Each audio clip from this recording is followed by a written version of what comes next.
যদি কেউ সফলতা চায়, উপস্থিত আজকের জনতার মধ্যে যদি আমি সহ জান্নাতে যদি যেতে চাই, যদি চাই নিজের সুবহানাল্লাহ বলাটা আল্লাহ কবুল করুক, আলহামদুলিল্লাহ বলাটা আল্লাহ কবুল করুক, আল্লাহু আকবার বলাটা আল্লাহ কবুল করুক, সালাম দেওয়াটা আল্লাহ কবুল করুক, সালাত আদায় করাটা আল্লাহ কবুল করুক।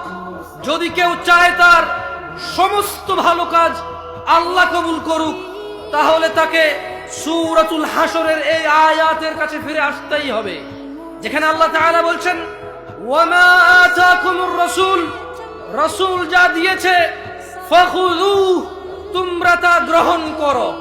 ওয়ামা আতাকুমুর রাসূল, দ্বীন হিসেবে, ইবাদত হিসেবে, আল্লাহর বন্দেগী হিসেবে।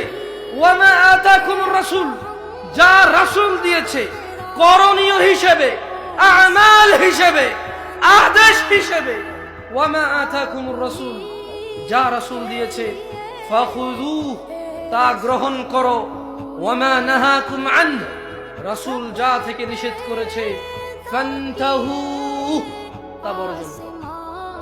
তাই কোন ইবাদত, কোন জিকির, কোন আযকার, কোন আমাল, কোন ইবাদত, কোন বন্দেগী, কোন নেকি করতে হলে রাসূল দিতে হবে, ওখান থেকে নিতে হবে সাল্লাল্লাহু আলাইহি ওয়াসাল্লাম।